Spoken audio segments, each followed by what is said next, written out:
গ্রামের একটি সাদাসিধে মেয়ে শেলু, যাকে গ্রামের প্রায় সবাই ভোগ করে, তার সাথে শারীরিক সম্পর্ক করে। কিন্তু এরপরে শুরু হয় একের পর এক মৃত্যু। গ্রামে যারা যারা পরকীয়ায় লিপ্ত, সবাই প্রতি মঙ্গলবার রাতেই সুইসাইড করতে শুরু করে এবং গ্রামের দেওয়ালে তাদের পরকীয়ার কথাও লিখে যায়, তাও ঠিক মারা যাওয়ার আগে। আবার সেই মঙ্গলবার রাতেই কাউকে রাতের বেলা প্রদীপ নিয়ে দৌড়াতেও দেখা যায়।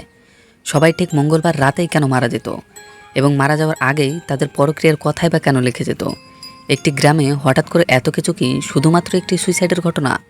ব্যাপারটা কি যতটা সহজ মনে হচ্ছে ততটাই সহজ? না, একদমই নয়। এর পেছনে রয়েছে গভীর রহস্য। আজকের গল্পটির পেছনের রহস্য গল্পটি শেষ হয়ে যাওয়ার পরেও তোমাদেরকে একবার হলেও অবশ্যই ভাবাবে। তো হে বন্ধুরা, ওয়েলকাম টু কুমার এক্সপ্লেনেশন। আজকের গল্পটি শুরু হয় 1986 সালে। ছোট্ট একটি ছেলে রবি এবং তার সবসময়ের খেলার সাথী শেলুয়ের সাথে। তারা দুইজনে একটি বাগান থেকে পেয়ারা চুরি করে দৌড়ে পালাচ্ছে।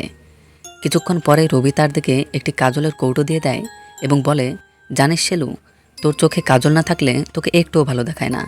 সেই জন্যই আমি কালকে রাতে দেবী মায়ের মন্দির থেকে এটি এনেছি। ছোট্ট একটি বাচ্চা ছেলে রাতের বেলা কোনো কিছু ভয় না পেয়ে দেবী মায়ের মন্দিরে গিয়ে কাজল নিয়ে এসেছে। এই থেকেই বোঝা যায় ছোট্টবেলা থেকেই তারা একে অপরকে কতটা ভালোবাসত। এরপরে যখন তারা বাড়ির দিকে রওনা দেয়, তখন শেলু একটি ছোট্ট কুকুরের বাচ্চা খুঁজে পায়, যেটি কুয়োতে পড়ে গিয়েছিল। রবি তার দিকে তাকিয়ে সে কুকুরের বাচ্চাটিকে ওপরে তোলে এবং শেলু সেই ছোট্ট কুকুরছানাকে নিয়ে বাড়ির দিকে ছোটে।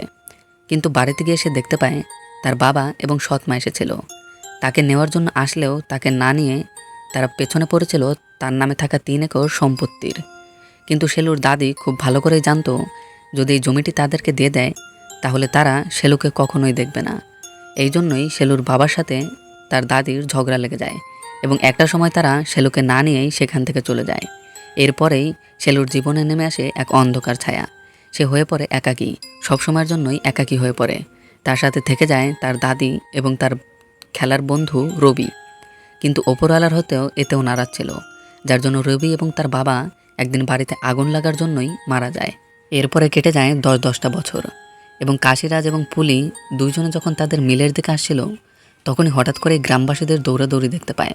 তারাও যখন সেখানে পৌঁছায় তখন দেখতে পায় কাশিরাজের মিলের দেওয়ালে বড় বড় অক্ষরে কিছু লেখা রয়েছে।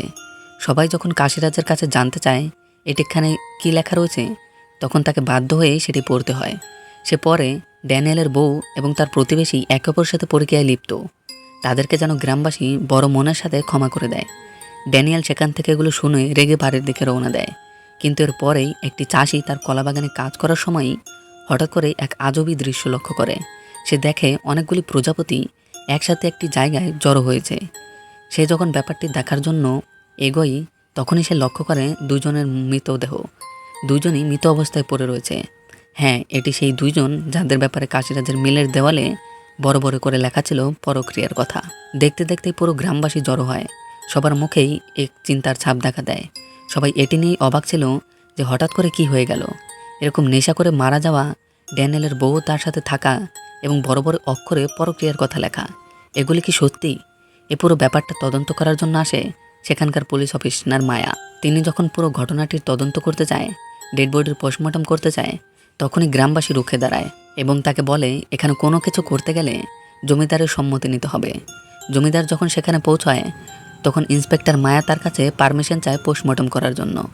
কিন্তু জমিদার তাকে সরাসরি মানা করে এবং বলে পোস্টমর্টমের কোনোই দরকার নেই, এটি সাদাসিধে সুইসাইড ছাড়া কিছুই নয়। আর এখানেই এই ঘটনাটির দফারফা হয়ে যায়, কোনো কিছুই আর পরে ঘটে না। কি মনে হচ্ছে এই সমস্ত কিছুর পেছনে জমিদার রয়েছে? না, এর পেছনে রয়েছে পুরোপুরি অন্য একটি রহস্য। যাই হোক, এর পরের দিনই কাশিরাজ নাগমণির দোকানে যায় এবং তার সাথে ফ্লার্ট করার চেষ্টা করে, কিন্তু নাগমণি তাকে তেমন পাত্তাই দেয় না। আসলে কাশিরাজ গ্রামের প্রায় সকল মেয়ের ওপরেই লাইন মারার চেষ্টা করে, কিন্তু কখনোই সে সফল হয় না। এবারও তেমনটাই হয় এবং তখনই সেখানে আগমন ঘটে তারই সহচারী পলির।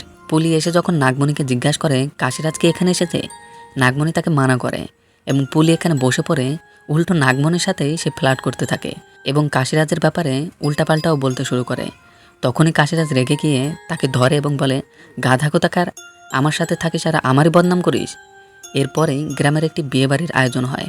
সেখানে গুর্জা আলোচনা করছিল হঠাৎ করে সে মৃত্যুর ব্যাপারটি। সে বলে, আমার তো মনে হচ্ছে এটি বাসুই করেছে, কারণ সেই একমাত্র এমন যে কিনা রেগে গিয়ে কাউকে মারতে পারে। এটি প্রমাণ আমরা এর আগেও পেয়েছি। তাকে তখন সবাই থামালে, কিন্তু বাসু ঘটনাটি জানতে পেরে যায়। সে রেগে এসে গুজরাকে মেরে বসে। তাদের দুজনের মধ্যে বিয়েবাড়িতে শুরু হয় হাতাহাতির লড়াই, এবং তাদের দুজনের মধ্যে ঝামেলা দেখতে দেখতেই পুরো বিয়েবাড়ির মধ্যেই ছড়িয়ে পড়ে। বিয়েবাড়ির সমস্ত অতিথি একে অপরকে মারতে শুরু করে। বিয়েবাড়ি দেখতে দেখতেই একটি রণক্ষেত্রে পরিণত হয়, কিন্তু হঠাৎ করে এই রণক্ষেত্র একেবারেই শান্ত হয়ে যায়, কারণ সেখানে জমিদারের গাড়ি আসছিল, এবং জমিদারের গাড়ির থেকে নেমে আসে তার স্ত্রী রাজেশ্বরী দেবী, যাকে গ্রামের সবাই দেবী সমতুল্য সম্মান করত। আর তার সাথেই এই ভয়ানক যুদ্ধেরও এখানে ইতি ঘটে। কিন্তু পরের দিনই পণ্ডিত মশাই পৌঁছায় জমিদারের বাড়িতে। তাকে গিয়ে বলে গ্রামের দেবী মায়ের মেলার দিন চলে এসেছে, তার জন্য সাহায্য করতে। কিন্তু জমিদার তাকে মানা করে। কিন্তু পণ্ডিত মশাই ফিরে যাওয়ার সময় জমিদারের স্ত্রী তাকে ডেকে ফেরায় এবং তার হাতে টাকা দিয়ে বলে মেলাটি ভালো মতোই সম্পন্ন করতে। জমিদারের স্ত্রী এতটাই ভালো, যার জন্য গ্রামের সবাই তাকে এতটা সম্মান করত। এবং দেখতে দেখতেই মেলা শুরু হয়। সবাই খুব ভালো মতোই মেলাতে উপভোগও করে, মেলাতে আনন্দ ফুর্তি করে। কিন্তু এর পরের মঙ্গলবার রাত আবারও দেখা দেয় সেই ভয়ঙ্কর দৃশ্য, যেখানে একজন প্রদীপ নিয়ে পুরো গ্রামে ছুটে বেড়াচ্ছে। অন্যদিকে একটি কালো কুকুর গ্রামে দৌড়ে বেড়াচ্ছে। আগেকার মঙ্গলবারের রাতের মতোই এই দিনও পরের বার দিন সকালেই আবারও দেখা যায় সেই বড় বড় অক্ষরে লেখা পরক্রিয়ার গল্প। কিন্তু এবার সেখানকার শিকার ছিল নাগমণি ও তার পরক্রিয়ার কাহিনী। আর কিছুক্ষণ পরেই তাদের দুজনকেও গ্রামবাসী মৃত অবস্থাতেই খুঁজে পায়। এবার পুলিশ ইন্সপেক্টর সহ পুরো গ্রামবাসী বেশ অবাক হয়, কারণ এবারও ঠিক মঙ্গলবার রাতেই দুজনে মারা গিয়েছে। এটি কোনো সুইসাইড হতে পারে না। ইন্সপেক্টরও এটিতে জোর দেয়, এবং জমিদার আসার পরে ইন্সপেক্টর মায়া তাকে বলে এটি পুরোপুরি প্ল্যান করা মার্ডার, না হলে ঠিক মঙ্গলবার রাতেই এরা কেন মারা যাবে? এবং সবথেকে বড় কথা, তাহলে নিজেদের পরক্রিয়ার কথাই বা কেন লিখে যাবে? এর থেকেও বড় কথা, যদি নিজের থেকেও মারা যায় তাহলে ফাঁসি দেওয়ার জন্য নিচে কোনো সাপোর্ট তো দরকার। এখানে তেমন কিছুই নেই। এত কিছুর পরে জমিদারও কোনোভাবেই মানা করতে পারে না, যার জন্য এবার ডেড বডি পোস্টমর্টমে পাঠানো হয়।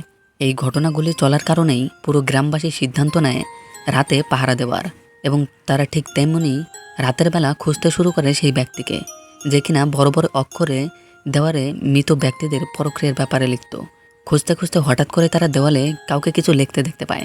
সবাই মিলে যখন তার পিছু করে তাকে ধরার চেষ্টা করে, অনেক ছোটাছুটির পরে অবশেষে তাকে ধরতে পারে। কিন্তু তার একটিই কথা, সে এরকম কিছুই করেনি। সে এগুলি লিখছিল কারণ সে গুর্জার বোনকে ভালোবাসত। সে তো চাইছিল এটি যখন গুর্জা দেখবে, সে ভয় পেয়ে তার বোনের সাথে তার বিয়ে দিয়ে দেবে। এই ভেবেই সে এটি লিখতে গিয়েছিল। ইন্সপেক্টর মায়াও যখন পোস্টমর্টম রিপোর্ট দেখে, সে বলে সে এরকম কিছুই করেনি, এবং আমরা আসল খুনিকেও খুব শীঘ্রই ধরতে চলেছি। আর অন্যদিকে সেই রাতেই ডাক্তারবাবু যখন বাড়ি ফেরার পথে রওনা দেয়, তখন হঠাৎ করেই একটি কান্নার আওয়াজ শুনতে পায়। সে যখন আওয়াজটির পেছনে নেয়, সে হঠাৎ করেই একটি মেয়েকে দেখতে পায়, আর তার মুখ থেকে ভয়ের মুহূর্তে বেরিয়ে আসে শেলু। তো কে এই শেলু? হ্যাঁ, এরপরেই 1.5 বছর আগেকার গল্প শুরু হয়, যেখানে আমরা দেখতে পাই শেলুকে। হ্যাঁ, এই সেই ছোট্ট শেলু, যে এখন একটি পূর্ণ নারীতে রূপান্তরিত হয়েছে। সে যখন প্রতিদিনের মতোই স্কুলে পৌঁছায়, এবং সেখানে তার সাথে দেখা হয় তার ইংলিশ শিক্ষক মদনের সাথে। শেলু ভাবতে শুরু করে কী করে তার শিক্ষকের সাথেই তার সম্পর্ক শুরু হয়। দুজনে একে অপরকে ভালোবাসতে শুরু করে। তাদের দুজনে প্রথম সেই দেখা, কী করে একে অপরকে পছন্দ করতে শুরু করে। একদিন যখন শিক্ষকের জন্মদিন উপলক্ষে সে ক্ষীর বানিয়ে এনেছিল, তখন তার শিক্ষক তাকে সিডিউস করতে শুরু করে। গল্প শোনানোর নামে তাকে উত্তেজিত করে তোলে। শেলুও নিজেকে তার হাতেই সঁপে দেয়। দুজনে একে অপরের ভালোবাসার ছোঁয়া নেয়। এরপরে বেশ কয়েকবারই তারা শারীরিক সম্পর্ক করে।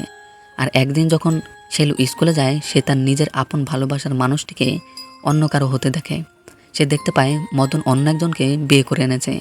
কিন্তু সে যাওয়ার আগে শেলুকে বলে যায়, তুমি আমার জীবনের এমন একটি অধ্যায়, যেটিকে শুধু কয়েকবারের জন্যই উপভোগ করা যায়, সারা জীবন কখনোই সাথে বহন করা যায় না। একটি মেয়ে তার জীবনের সবথেকে বড় সম্পদ দিয়ে দেওয়ার পরে যখন একজন শিক্ষক তার সাথে এমন করতে পারে, তাহলে তার মনে তখন কি চলছে? এত বড় কষ্টের পরেও সে যখন বাড়িতে পৌঁছায়, সে এর থেকেও বড় একটি শখ খায়। তার প্রাণের প্রিয় দাদিমা তাকে ছেড়ে পরলোক গমন করেছে। এক এক করে তার জীবনের সমস্ত মূল্যবান জিনিসই দূরে সরে গিয়েছে। সে এখন পুরোপুরি ভেঙে পড়ে, নিজের জীবনে একেবারে একাকী হয়ে পড়ে। আর এরপরে শুরু হয় তার জীবনের ভয়ঙ্কর অধ্যায়। গ্রামের বুড়ো থেকে জোয়ান সবাই তার দিকে কোন নজরে তাকাতে শুরু করে। সবাই তাকে ভোগ করার সুযোগ খুঁজতে থাকে। সে একদিন তার একাকিত্বের মাঝে যখন মদনকেই হ্যালোসিনেট করছিল, তখনই ভুলবশত অন্য একজনের সাথেই শারীরিক সম্পর্কে আবদ্ধ হয়ে পড়ে। এরপরে থেকেই যে কোনো পুরুষের সংস্পর্শে এলেই নিজের শরীরকে সে আর কন্ট্রোল করে উঠতে পারে না। সেই জন্যই নিজের শরীরকে নিজেই আঘাত করতে শুরু করে। এতটাই অ্যাডিক্টেড হয়ে গিয়েছিল, কখনো কখনো নিজের শরীর তার আয়ত্তের বাইরেই চলে যেত। তখন সে কারো কোনো কিছু চিন্তা না করেই যে কারোর সাথেই শারীরিক সম্পর্কে আবদ্ধ হতো। কিন্তু হঠাৎই গ্রামের সবাই তার এ ব্যাপারে জানতে পেরে যায়, যার জন্য তাকে নিয়ে সবাই মিলে পৌঁছায় জমিদারের বাড়িতে। জমিদার সিদ্ধান্ত নেয় গ্রাম থেকে তাকে বরখাস্ত করার। আর ঠিক তেমনই হয়, সবাই তাকে মেরে অপমান করে গ্রাম থেকে বের করে দেয়। আর উদ্ধার হয় তার মৃত লাশ। এটাই ছিল সেলুয়ের অতীত, এবং তার আত্মাই ডাক্তারবাবু এখন দেখতে পেয়েছিল সেই কুয়োটির ওপরেই। এরপরে আবারও গল্প বর্তমানে আসে, যেখানে আমরা আবারও মঙ্গলবার রাতের সবাই মিলে সিদ্ধান্ত নেয় পাহারা দেবার। তেমনই সবাই গ্রামে পাহারা দিতে শুরু করে। আর সেই রাতেই হঠাৎ করে দূর থেকে কেউ চিৎকার করে বলে, এখানে কিছু লেখা রয়েছে। এটি শুনেই পুরো গ্রামবাসী দৌড়ে সেখানে পৌঁছায়, কিন্তু সেখানে কোনো পরক্রিয়ার কথা লেখা ছিল না। তারা এবার বুঝতে পারে কেউ হয়তো তাদেরকে বোকা বানিয়ে এখানে এনেছে। সেজন্য সবাই আবারও ছুটতে শুরু করে গ্রামের দিকে। অন্যদিকে আমরা দেখতে পাই এই সমস্ত কিছুর পেছনে আসলে ডক্টরবাবু ছিল। সে যখন কারো ব্যাপারে লিখতে যাবে, তখনই পুলিশ ইন্সপেক্টর মায়া তাকে হাতে নাতে ধরে ফেলে। কিন্তু ডক্টরবাবু তাকে একটি ইঞ্জেকশন পুশ করে দেয় এবং তাকে নিয়ে চলে আসে একটি খালি গুদামে। মায়ের জ্ঞান ফেরার পরে যখন ডাক্তারের কাছে জিজ্ঞেস করে সেগুলো কিসের জন্য করছে, তখন ডাক্তার বলে, হ্যাঁ আমি এগুলি করেছি, তাদের ব্যাপারেও লিখেছি, কিন্তু এর পেছনে অবশ্যই কারণ রয়েছে। কখনো কখনো সব কিছু চোখের দেখাই সত্য হয় না, তার পেছনেও অনেক গল্পই লুকিয়ে থাকে। তেমনই এক গল্পও লুকিয়ে রয়েছে শেলিয়ের জীবনে। শেলুকে একদিন রাস্তার ধারে খুব খারাপ অবস্থায় পড়ে থাকতে দেখতে পায়। তাকে নিয়ে যখন সে তার বাড়িতে আসে, তার চেক আপ করে এবং আরও কিছু টেস্ট করার জন্য ভালো হসপিটালে নিয়ে সাইকিয়াট্রিস্ট দেখায়, তিনি জানতে পারেন শেলুর হাইপার সেক্সুয়াল ডিসঅর্ডার রয়েছে। এটি সাধারণত মানুষের তুলনায় 10 গুণ বেশি সেক্সুয়াল হরমোন ত্যাগ হয়, যার জন্য সে তার নিজের শরীরকেও কন্ট্রোল করতে পারে না। এগুলি সাধারণত একাকিত্ব এবং একাকী থাকার জন্যই হতে পারে। তার ঠিক হওয়ার জন্য সবথেকে মূল ভূমিকা পালন করতে পারে কারো স্বাদ, কারো উপর যাতে সে ভরসা করে থাকতে পারে, তাকে যেন কেউ দেখে শুনে রাখতে পারে। আর এরপরে ডাক্তারবাবু তাকে তার নিজের মেয়ের মতোই রাখতে শুরু করে, নিজের মেয়ের মতোই ভালোবাসতে শুরু করে। এবং তখনই হঠাৎ করে ডাক্তারবাবুর সাথে একজনের দেখা হয়। এ আর কেউ নয়, এ হচ্ছে সেই ছোট্টবেলার রবি। এর সাথে যখন শেলুর পরিচয় হয়, তখন রবি তাকে সেই ছোট্টবেলার মতোই কাজল দেয়। আসলে ছোটবেলায় শেলু যখন রবির সাথে দেখা করার জন্য তার বাড়িতে গিয়েছিল, তখন রবির বাবা ছোটবেলায় তার সাথে খারাপ আচরণ করছিল। সেই ছোট্ট মেয়েটির সাথেই কুকাজ করার চেষ্টা করছিল। এই জন্যই রবি তার ওপরে এতটাই রেগে গিয়েছিল যে রাতের বেলা নিজের বাবাকেই হত্যা করে এবং নিজের বাড়িতেই আগুন লাগায়। এর ফলে তার নিজের মুখেও পুড়ে যায়। এরপর থেকেই সে আর কখনোই শেলুয়ের সামনে আসেনি। পেছন থেকে তার ভালো খারাপ সবসময় নজর রেখেছে এবং এখনও সমস্ত কিছুর পরেও তারা সিদ্ধান্ত নেয় শেলুয়ের সাথে থাকার, তাকে বিয়ে করার, এবং তারা প্ল্যানও করে নিয়েছিল বিয়ে করার জন্য এবং বিয়ের পরে এখান থেকে বহু দূরে কোথাও চলে যাবে। কিন্তু তার আগেই ঘটে গিয়েছিল সেই মর্মান্তিক দুর্ঘটনা। আসলে শেলু সেই দিন কোনো আত্মহত্যাই করেনি, সে তো বাঁচতে চাইছিল, কিন্তু তাকে সেই 6 জন মিলে হত্যা করে এবং সেই কুয়োটিতে ফেলে দেয়। সেই 6 জনের মধ্যে 4 জনকে তো তারা মেরে ফেলেছে। আর এখন বর্তমানে রবি সেই ক্যামেরাম্যান সেবাকে মারতে লেগেছে এবং দেখতে দেখতেই তার সাথে লড়াইও শুরু হয়ে যায়। কিন্তু হাতাহাতির সময় শিবা রবিকে ছুরি মারে। তখনই শেলু যে কুকুরটি ছোটবেলা থেকে পেলে পুষে মানুষ করছিল, সে রবিকে বাঁচায়। পরবর্তীতেই রবি আবার উঠে সেবাকেই মেরে ফেলে এবং অবশেষে বেঁচে গিয়েছিল সেই 6 নম্বর ব্যক্তি, যেটি ছিল জমিদারের বউ রাজেশ্বরী দেবী, যাকে গ্রামের সবাই শ্রদ্ধা করত, দেবী মনে করত। আসলে তার এরকম করার কারণ ছিল, একদিন রাতে যখন কয়েকজনের হাত থেকে বাঁচার জন্য দৌড়াতে দৌড়াতে শেলু পুরনো বাড়ির ভেতরে প্রবেশ করে, তখন সে এমন কিছু দেখে নেয় যা তার দেখা কখনোই উচিত ছিল না। সেটি তার জীবনের কাল হয়ে দাঁড়ায়। সে দেখে রাজেশ্বরী দেবী এবং শিবা দুইজনে যৌনলীলায় ব্যস্ত। তাদের পরক্রিয়া যখন রাজেশ্বরী শেলুকে দেখতে পায় সেখান থেকে পালাতে, তখনই সে বুঝে যায় একে মারতেই হবে। সেই জন্য সে প্ল্যান করে সবার আগে তাকে গ্রাম থেকে বের করায়। তারপর সবাই মিলে তাকে মেরে কুয়োতে ফেলে দেয়। আর এই সমস্ত গল্পটি যখন ডাক্তারবাবু পুলিশ অফিসারকে বলছিল, তখন বাইরে থেকে জমিদারও এটি শুনে নেয় এবং সে রেগে গিয়ে তার বউয়ের গলা চেপে ধরে। সমস্ত ঘটনাটা যখন বলে তখন রাজেশ্বরী রেগে গিয়ে জমিদারকেই মারে, কিন্তু জমিদার বাবু তার বউকেও ছেড়ে দেয় না। তার ভুলের জন্য তাকে জ্যান্ত আগুনে জ্বালিয়ে মেরে ফেলে। তার অপরাধের চরম শাস্তি দেয়, পরক্রিয়ার একদম উত্তম শাস্তি দেয়। আর এই সমস্ত ঘটনাটা ডাক্তারবাবু জানতে পেরেছিল সেই অন্ধ পুলির জন্য। আসলে সে অন্ধই নয়, সেই সমস্ত কিছুই দেখতে পেত, শুধুই নাটক করে বসে থাকতো। সে যখন একদিন কুয়োর পাশেই বসে মদ্যপান করছিল তখন সে এই কাণ্ডলীলা দেখতে পায়, যখন সবাই মিলে সেলুকে মেরে ফেলেছিল। আর সে পরে ডাক্তারবাবু এবং রবিকে এই ঘটনাটা বলেছিল, যার পরেই এই পুরো গল্পটির ইতি ঘটে।